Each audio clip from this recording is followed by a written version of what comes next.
हे madam पूजा, आपके जैसा नहीं कोई दूजा। वो इसलिए क्योंकि आप असत्य की नई खेप की अगुआ हैं।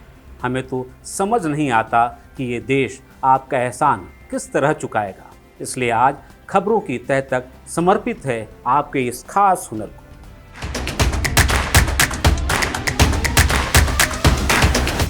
आपने अपनी अद्वितीय प्रतिभा के दम पर जो उपलब्धि हासिल की है, आईएएस, आईपीएस और दूसरी प्रतियोगी परीक्षाओं की तैयारी में खटने वालों को शॉर्टकट की जो ताकत बताई है, उसे कोई चाह कर भी नहीं भूल पाएगा। जब आपका पहला कारनामा सामने आया तो बात घूमी फर्जी दिव्यांग सर्टिफिकेट और रसूख के बेजा इस्तेमाल पर। आपसे पूछा तो कि भाई ये क्या माजरा है, तो आपने कह दिया सरकारी नियम मुझे इस पर कुछ बोलने की इजाज़त नहीं देता। मैंने जैसे पहले ही आपको बोला, I am not authorize to say anything to the media. मेरा जो भी सबमिशन होगा मैं वो कमेटी को कर दूंगा। सोचिए, कहीं मिलता है नियमों का पालन करने वाला ऐसा आईएएस अधिकारी। आप इस देश की एक धरोहर हैं और देश को उसे संरक्षित करके रखने की जरूरत है।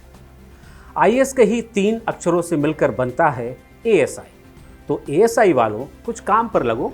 पूजा जी जैसी विरली प्रजाति के आईएएस अधिकारियों के संरक्षण हेतु क्या किया जा सकता है, इस पर 18 स्लाइड का एक पावर पॉइंट प्रेजेंटेशन तैयार करो और उसे मंत्रालय को भेज दो और क्रियान्वयन की तैयारी करो। और पूजा जी की ओर से एक प्रो टिप भी है, अगर मंत्रालय से अप्रूवल सर्टिफिकेट मिलने में देरी हो रही हो तो उनसे एक बंगले का पता लेना। वहाँ पर 350 स्टाम्प, कागज और प्रिंटर रखे हैं। अपना सर्टिफिकेट छापो और कार्यान्वयन की तैयारी करो। ये कौन सी बात हुई कि एक सर्टिफिकेट नहीं मिलेगा तो काम को टालते रहेंगे? बहुत गलत बात है। पूजा जी, राष्ट्र को आपका सबसे बड़ा योगदान ये भी है कि आपने दिखाया राह में रोड़े तो बहुत आएंगे, कभी अभ्यर्थी के तौर पर, कभी लोक सेवक बनने के बाद, लेकिन श्री इमरान खान के शब्दों में आपने घबराना नहीं है। रास्ते की हर अड़चन, हर रुकावट से उबरना ही एक काबिल नौकरशाह बनने की प्रक्रिया का पहला कदम है। और आपने तो हर कदम पर मील के नए नए पत्थर घर से ला कर रखे। अभी लोग दिव्यांग सर्टिफिकेट की चमकार और ऑडी कार पर लगी बत्तियों की झिलमिल झंकार से आंखें मिचका ही रहे थे कि पता लगा कि आपने ओबीसी नॉन क्रीमी लेयर से जुड़ा सर्टिफिकेट भी लगाया है। नहीं, सही बात है।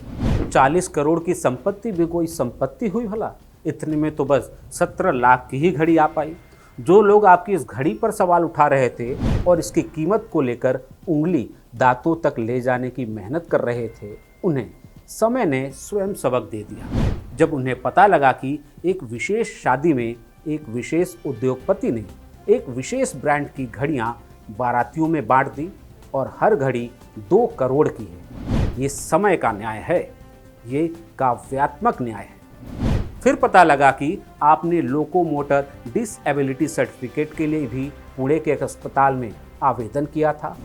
आलोचक लाख कहें कि ये गलत है, लेकिन वो शायद नहीं जानते कि आपने और आपके कुछ दोस्तों ने समाज में जागरूकता फैलाने के लिए ये आलोचना तक झेल ली और उफ तक नहीं किया। दुनिया जानती है कि इससे पहले ऐसा त्याग सिर्फ पूनम पांडे ने सर्वाइकल कैंसर के लिए जागरूक करने के लिए किया था। यकीन ना हो तो गूगल ट्रेंड्स की ये रिपोर्ट देखिए। आपके इस लोकोमोटर अभियान के बाद न जाने कितनों ने शब्द को सर्च किया। लोगों का क्या, हमारा मतलब है लोगों का तो काम ही है बोलना। पर आप डिगना मत, अच्छाई का रास्ता कांटों से भरा ही होता है। अब न जाने कहां से कुछ पत्रकार आपके राशन कार्ड को फर्जी बता रहे हैं, कह रहे हैं कि आपने फर्जी पते और राशन कार्ड का इस्तेमाल करके दिव्यांग सर्टिफिकेट हासिल किया और जो पता आपके राशन कार्ड में चस्पा है वो थर्मोवेरिटा इंजीनियरिंग नाम की किसी कंपनी का है। ये सिर्फ टीआरपी बढ़ाने के लिए एक ईमानदार आईएएस अफसर पर सरासर इल्जाम है। पूजा जी, आप सामने आकर खुद इन लोगों को बता दीजिए कि सरकार आपको निःशुल्क राशन योजना के तहत जबरदस्ती अनाज देना चाहती थी और अब चाहती थी कि आपके हिस्से का अनाज किसी और ज़रूरतमंद को मिल जाए। इसलिए आपने सामाजिक परोपकार हेतु पता बदलने जैसा खतरा भी मोल ले लिया। पर छोड़िए, ये पत्रकार कहाँ समझेंगे ये सब। अब खबर मिली है कि सरकार ने आपके प्रशिक्षण कार्यक्रम को बीच में ही रोक दिया है। हंसी आती है ये सब देखकर सुनकर। पूजा जी, हम श्योर हैं आपको भी हंसी आ रही होगी। कहाँ तो सरकार को आपको प्रशिक्षक नियुक्त करना चाहिए था। जो व्यक्ति ट्रेनर बनना डिजर्व करता है उसे ये लोग ट्रेनी बनाए हुए थे। आप संघर्ष की जिस अग्नि से तप कर बाहर निकली हैं, एक एक सर्टिफिकेट हासिल करने के लिए आपने जो हिमालय सरीखा साहस और एवरेस्ट सरीखा इच्छा शक्ति दिखाई है, उससे हजारों लाखों नौनिहालों को शिक्षा मिलेगी कि रास्ता कितना भी कठिन हो, पाँव के छाले रफ्तार में बेड़ियाँ डालने की कितनी भी कोशिश कर लें, सफलता सिर्फ एक मुहर और एक प्रिंटर दूर है।